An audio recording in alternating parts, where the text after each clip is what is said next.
जय माता दी। आज सुनिए माँ चंद्रघंटा की कथा और माँ चंद्रघंटा का आशीर्वाद आप और आपके पूरे परिवार जनों पर सदैव बना रहे। माँ भगवती का तीसरा रूप माँ चंद्रघंटा कहलाता है। इनके मस्तक पर घंटे के आकार का चंद्रमा होने के कारण ही माँ का नाम चंद्रघंटा पड़ गया। देवी भागवत पुराण के अनुसार भगवती तथा महिषासुर की कथा इस प्रकार है।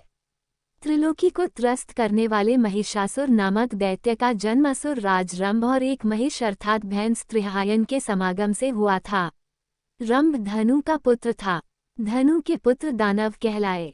कथा में दिए गए वर्णन के अनुसार रंभ को जल में रहने वाली महिषी से प्रेम हो गया और उनके संयोग से उत्पन्न होने के कारण महिषासुर अपनी इच्छा और आवश्यकता के अनुसार कभी मनुष्य तो कभी भैंस का रूप धारण करने में समर्थ था।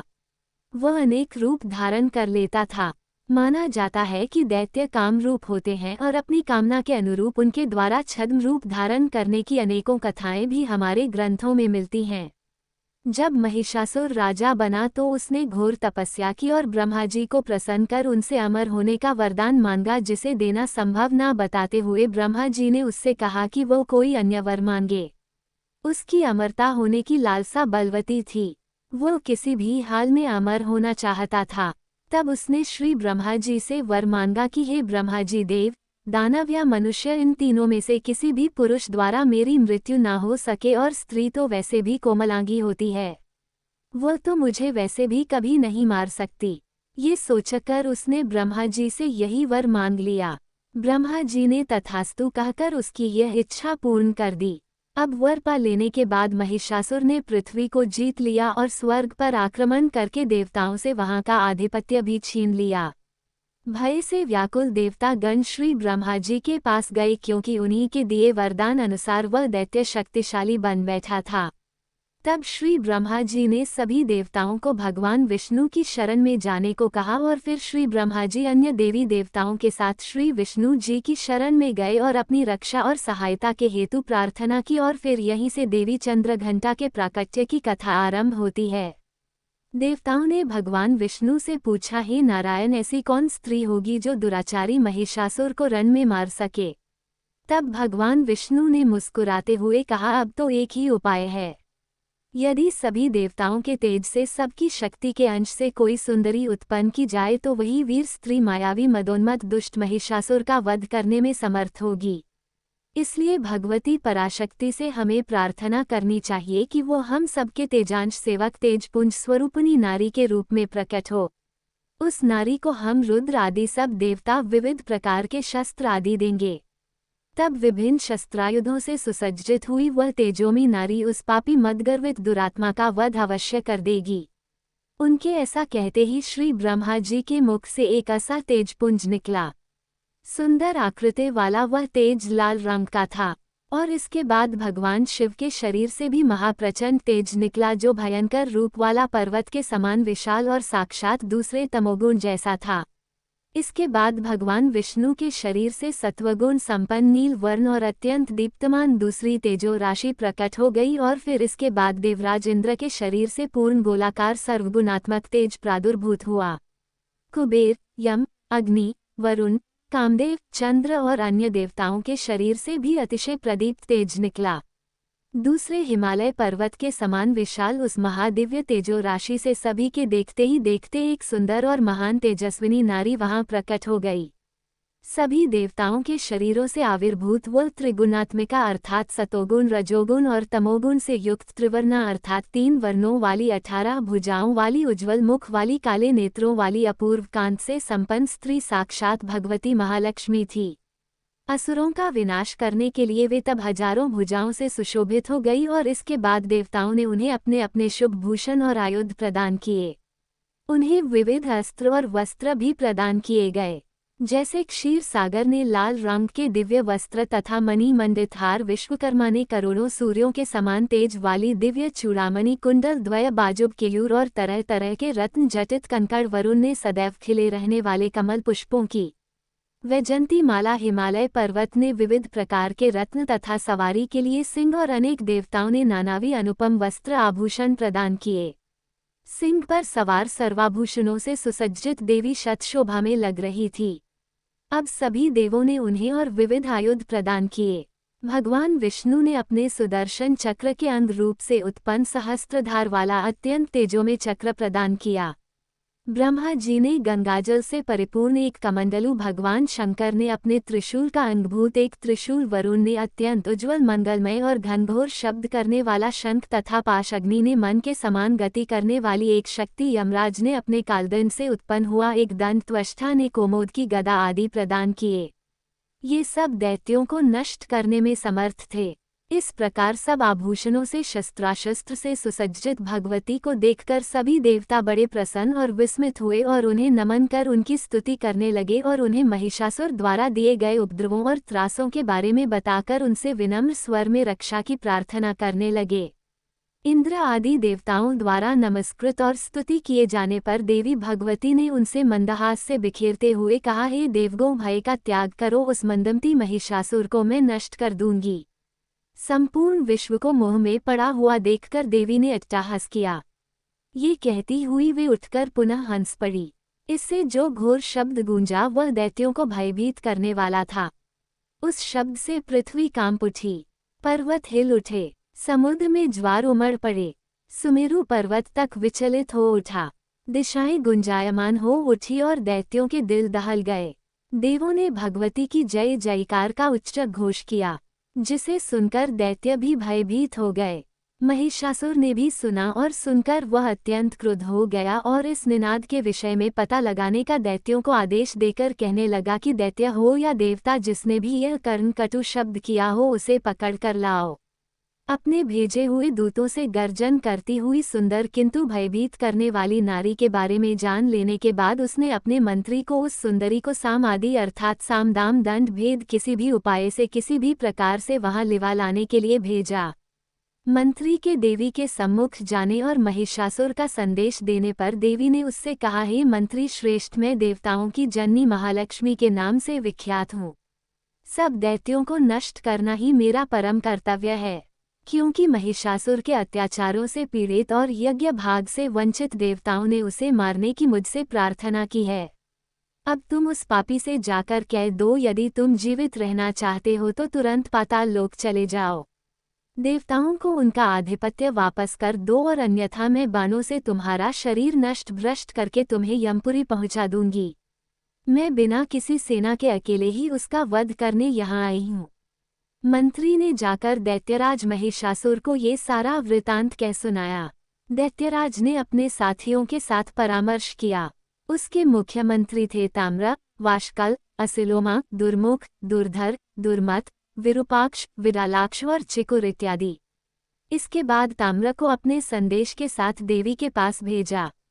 ताम्र के वचन सुनकर हंसते हुए किंतु मेघ के समान गंभीर वाणी में देवी ने उसे उत्तर देते हुए कहा, तुम उस मरणोन्मुख महिषासुर के पास लौट जाओ और उससे मेरी यह बात कह दो कि जैसे घास तिनके आदि खाने वाली तुम्हारी माता है, वैसे ही मैं उसके समान लंबी पूंछ, मोटे पेट और बड़े सींगों वाली भैंस नहीं हूँ।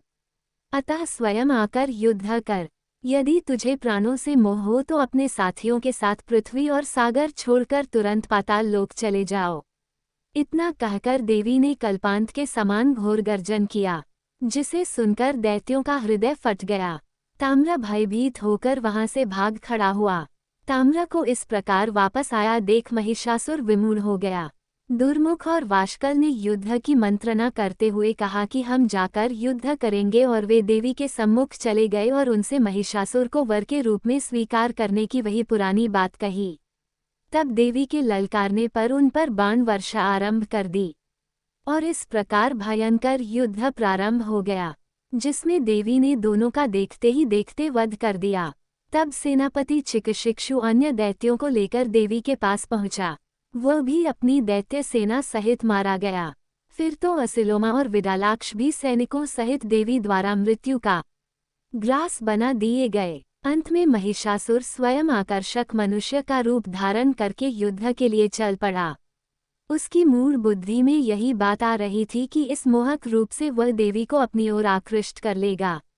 उसने भगवती के सम्मुख पहुंचकर रस भरी बातों से देवी को अपने साथ जुड़ने और प्रीति संयोग की बातें कही, जो उसकी कामुकता का प्रदर्शन करती थी। उसके ऐसा कहने पर देवी खिलखिलाकर हंस पड़ी और बोली, हे दैत्य, मैं परम पुरुष की इच्छा शक्ति हूँ और मैं ही जगत को रचती हूँ। उस परम पुरुष के सिवाय अन्य किसी पुरुष की मैं कामना नहीं करती। वे सदा ही मेरे निकट रहते हैं, तभी मैं सदा चैतन्य रहती हूँ। तू मंद बुद्धि है, इसलिए स्त्री संयोग के लिए इतना व्याकुल है, जो महा दुख को देने वाला है। यथार्थ में मेरा ना कभी जन्म हुआ है और ना ही मेरा कोई रूप है। देवताओं की रक्षा के लिए मुझे विग्रहवान होना पड़ता है। अब तू मुझसे युद्ध कर या पाताल लोक में जाकर रह, अन्यथा मैं तेरा वध कर दूंगी। देवी के ऐसा कहने पर वो युद्ध के लिए तैयार हो गया, किंतु तभी दुर्धर और त्रिनेत्र नामक दैत्य बीच में आकर युद्ध करने लगे और वे मृत्यु को प्राप्त हो गए। त्रिनेत्र को इस प्रकार काल के ग्रास में समाया देखकर क्रोध में भरे अंधक ने सिंह के मस्तक पर लोहे की गदा चलाई।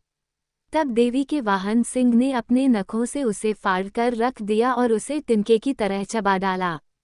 सिंह ने महिषासुर को भी अपने नखों से घायल कर दिया, जब उसने सिंह पर गदा चलाई। अब महिषासुर ने मनुष्य का रूप छोड़कर नए अनेकों रूप धारण करने शुरू कर दिए।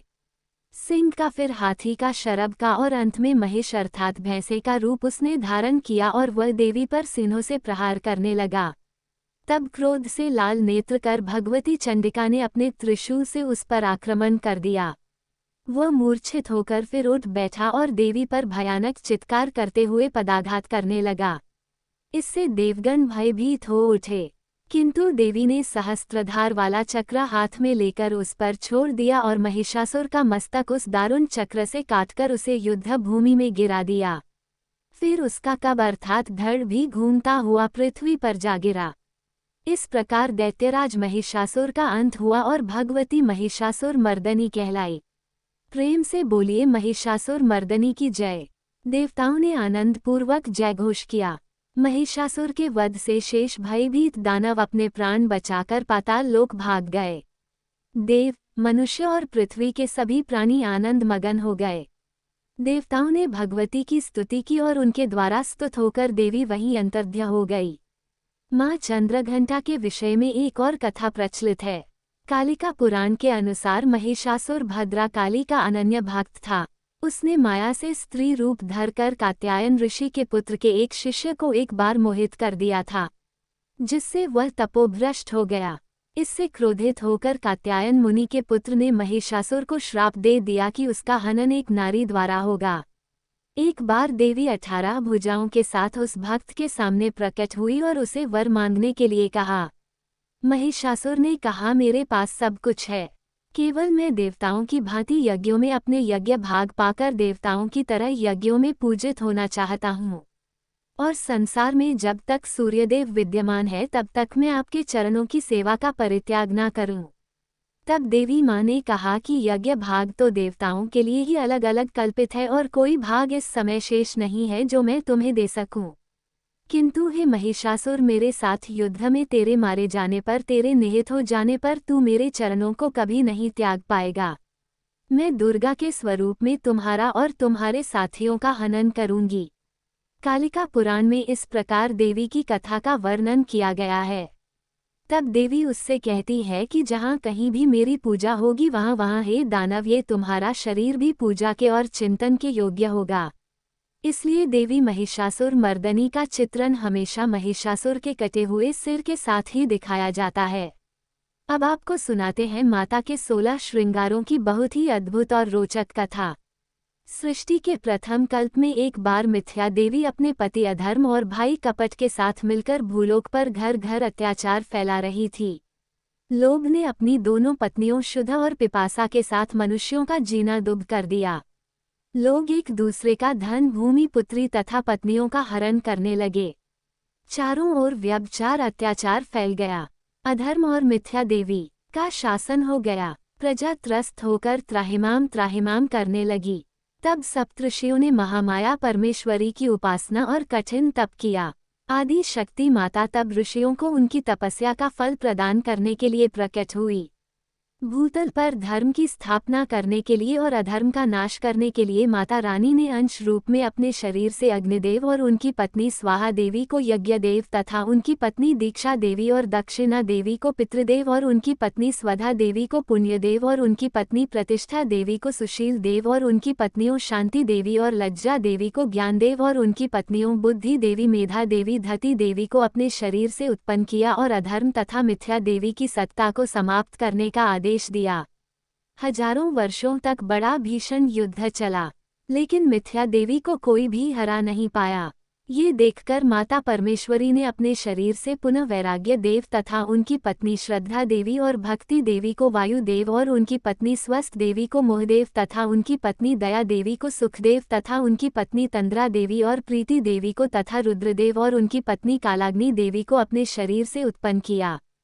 फिर से उन सबके बीच भीषण युद्ध छिड़ गया। एक ही क्षण में रुद्रदेव और उनकी पत्नी कालाग्नि देवी ने मिथ्या देवी तथा अधर्म और कपट को तथा उनके सभी साथियों को बंदी बना लिया। 1000 वर्षों तक बंदी गृह में मिथ्या देवी पड़ी रही और उसी कारागार में रुद्रदेव और उनकी पत्नी कालाग्नि देवी की तपस्या में लीन रही। मिथ्या देवी की तपस्या से प्रसन्न होकर आखिरकार रुद्रदेव और माता कालाग्नि देवी प्रकट हुई और मिथ्या देवी को आशीर्वाद दिया। रुद्रदेव ने मिथ्या देवी को आशीर्वाद देते हुए कहा, हे मिथ्या देवी, सतयुग में तुम अदृश्य रहोगी, त्रेता युग में तुम सूक्ष्म रूप से रहोगी, द्वापर युग में तुम आदि शरीर से रहोगी और कलयुग में तुम संपूर्ण शरीर से रहोगी। कलयुग में ही सर्वत्र तुम्हारा शासन होगा। तब माता कालाग्नि देवी ने मिथ्या देवी को आशीर्वाद स्वरूप कहा, हे मिथ्या देवी, हमारे शरीर के 16 श्रृंगारों का अंश रूप से धरती पर अवतरण हुआ है। तुम उनके पास कभी मत जाना, नहीं तो तुम वहीं पर भस्म हो जाओगी। देवी की बात सुनकर मिथ्या देवी ने हाथ जोड़कर पूछा, माते, आपके 16 श्रृंगार अंश रूप से कहाँ पर है, कृपया बताइए। तब माता कहने लगी, हमारी आँख का काजल क्षीर सागर के रूप में है, हमारी मांग का सिंदूर शेषनाग का रूप धारण करके श्री विष्णु की शेषशैया बनकर क्षीर सागर में है, हमारे पांव का महावर वृक्ष रूप में कौशल देश में है। जब श्री विष्णु का राम रूप में अवतार होगा तब मेरे भक्त कच्छप का केवट रूप में जन्म होगा। केवट इसी वृक्ष को काटकर नाव बनाएंगे और उसी नाव से केवट विष्णु रूपी श्री राम को गंगा जी के पार उतारेंगे।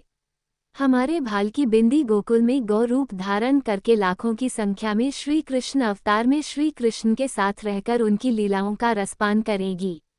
हमारी चूड़ियां नदियों का रूप धारण करके सरयू नाम से जानी जाएंगी, जो श्री राम की लीलाओं का रसास्वादन करेगी। हमारी पायल पीतांबर का रूप धारण करके हमेशा श्री कृष्ण के शरीर पर विद्यमान रहेंगी। हमारे पांव के बिछिए मंद्राचल पर्वत के नाम से जाने जाएंगे। अगले कल्प में सागर मंथन की लीला होगी जिसमें मंद्राचल पर्वत मथानी बनेगा। हमारी नासिका की नथुनी ब्रह्मा जी का कमंडल है। हमारे कान के कर्ण फूल कुंडल का रूप धारण करके रुद्रदेव के कर्ण में विराजमान है और हमारे कमर की करधनी बलराम के हल का फल बनकर असुरों का विनाश करेगी। इसलिए हे मिथ्या देवी, तुम इनके पास भूल कर भी मत जाना, नहीं तो तुम एक क्षण में ही वहीं जलकर भस्म हो जाओगी। कलयुग में जो भक्त हमें 16 श्रृंगार अर्पण करके हमारी उपासना करेंगे उनके पास भी तुम कभी मत जाना। और कलयुग में इस प्रकार चारों ओर केवल तुम्हारा ही शासन होगा। मिथ्या देवी को ऐसा वरदान देकर माता और रुद्रदेव वहीं अंतर्ध्य हो गए। प्रेम से बोलिए आदि शक्ति भवानी की जय। यदि आपको यह वीडियो पसंद आया हो तो इसे लाइक करें, अपने प्रियजनों के साथ शेयर करें और चैनल को सब्सक्राइब करना न भूलें।